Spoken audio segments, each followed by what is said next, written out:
Let's start this half hour with the frightening scene that's becoming, unfortunately, far too common throughout this country. Cars careening out of control and slamming into buildings with devastating results. A little Florida girl would have turned 5 tomorrow, but she was killed when a car came crashing into her daycare. But as NBC's Kerry Sanders explains, a solution is being worked on.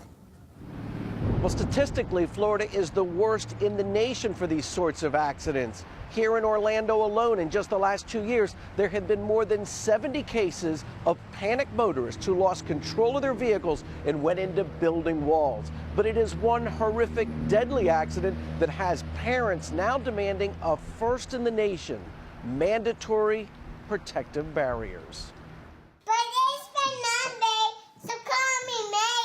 Lilia Juliet Quintus was only 4 years old, in kindercare, when without warning, a car blasted right through the classroom wall. The car basically drove through the building and kept going until it basically accumulated enough children and debris to where the car couldn't go anywhere anymore. I was screaming, "Where's my daughter? Somebody help me find my daughter." And they tried to calm me down and said, "You know, don't worry. Really, the only parent who has to worry is whoever belongs to that skinny blonde-haired girl, because she did not look good when they put her into the ambulance." And I said, "I have a skinny blonde girl." Lily died that day. 12 other children were seriously injured. According to a new study, an average of 60 cars crash into buildings every day, resulting in nearly 500 deaths a year. That's more than get killed in private plane crashes, more than get killed in tornadoes, more than get killed in earthquakes, and more than get killed when struck by lightning. Those surprising statistics were enough for engineers at Texas A&M to create a national standard for a barrier strong enough to stop a 5,000-pound vehicle.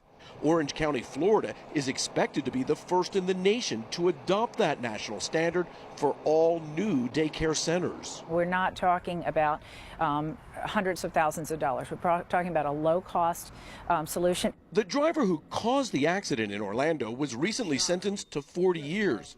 But for the Quintus family, the pain is always there. I don't want anybody else to ever have to feel that, because it hurts every day. Those pushing for barriers say, much like airbags in cars were once considered unwarranted, barriers like these, at least in front of daycare centers, could become the standard everywhere. Back to you guys. Kerry, thank you. They used to have those outside of a store near us in Atlanta, and I never understood why. I actually thought it was part of a decoration. But when you hear that and you hear the numbers, you think if it's that easy, 60 cars why not? 60 cars every day go careening into buildings.